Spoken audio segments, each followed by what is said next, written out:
आज जम्मू में आपके साथ मिल रहे हैं, पहले मेरी रिक्वेस्ट है काइंडली सब लोग कोविड के प्रोटोकॉल के हिसाब से सोशल डिस्टेंसिंग मेंटेन करिए kindly. That is the first request. आप लोगों के साथ आज बैठने का यह अवसर जो मिला, इसमें हम ये शेयर आपके साथ करना चाहते थे कि अपनी पार्टी जो 8 मार्च को वजूद में आई,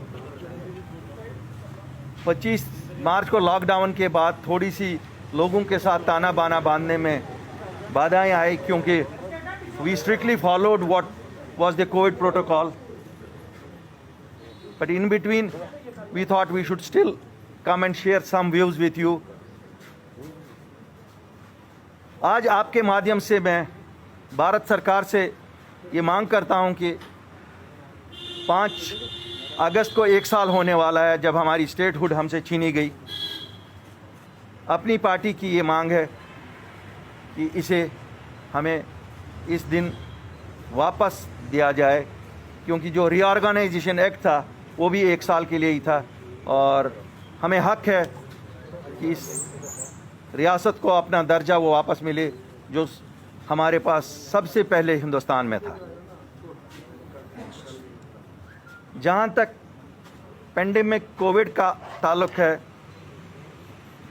मैं सराहना करना चाहूँगा स्टेट एडमिनिस्ट्रेशन का कि उन्होंने इनिशियली अच्छे स्टेप्स लिए, लेकिन जो क्वारंटाइन सेंटर्स बने, लोगों को जिस हाल में उन क्वारंटाइन सेंटर्स में रखा जा रहा है, तो वो ऐसे लग रहा है, उन्हें महसूस हो रहा है कि जो ये पेशेंट्स बदकिस्मती के सामना जिनको हो रहा है वो शायद इंसान नहीं है। तो हमारी मांग है पार्टी की कि क्वारंटाइन सेंटर्स की हालत ठीक की जाए, और मैं आवाम से आपके माध्यम से अपील करना चाहता हूं कि जो भी प्रोटोकॉल है काइंडली फॉलो करिए, क्योंकि हम उस स्टेज में एंटर हो चुके हैं जहां हम देख रहे हैं हमारा नंबर भी बढ़ रहा है और हमारी डेथ रेट भी बढ़ रही है।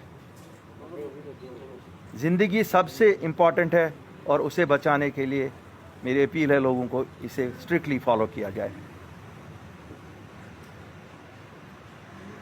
लोगों के इश्यूज़ हैं, पेंडेमिक हो या ना हो, पेंडेमिक होते ज़्यादा इश्यूज़ हैं। जो दिहाड़ी का मज़दूर है, जो दिहाड़ी का दुकानदार है, जो इंडस्ट्रियलिस्ट है या प्राइवेट अदारों में काम करने वाले हैं, पिछले 4 महीने से वो लोग भी बैठे हुए हैं। मुझे नहीं पता कि जम्मू कश्मीर सरकार क्यों कुछ नहीं कर रही है उनके लिए। क्या किसी को ये समझ नहीं है कि उनके घरों में चूल्हा नहीं जल रहा है?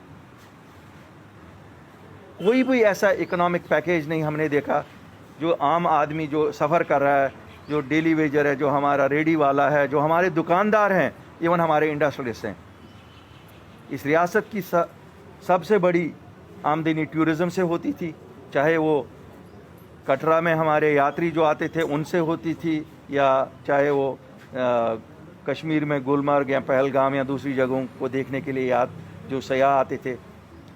होटल बने पड़े हुए हैं, खाली हैं, इंटरेस्ट चल रहा है, मुलाजिम भी रखे हुए हैं।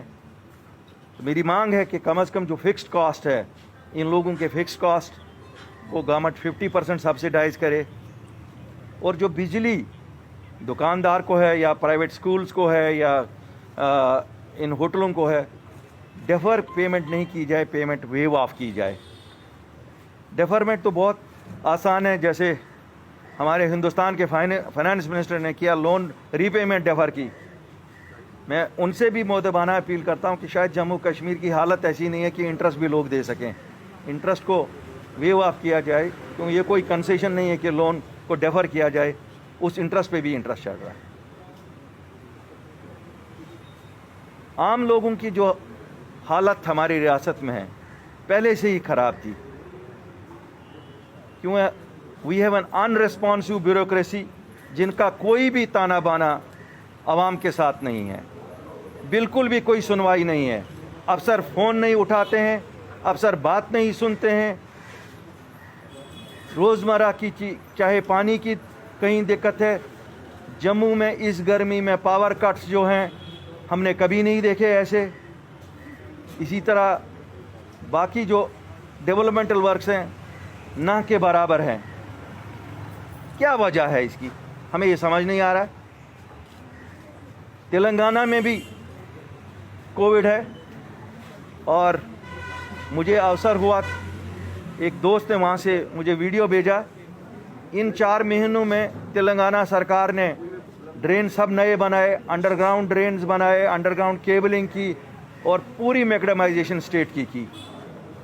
क्यों? उन्हें लगा कि आज ट्रैफिक बंद है, आज वो सब चीज़ें कर सकते हैं जो कभी नहीं हो सकते हैं, जब लोग सड़कों पे हो तब नहीं हो सकती हैं।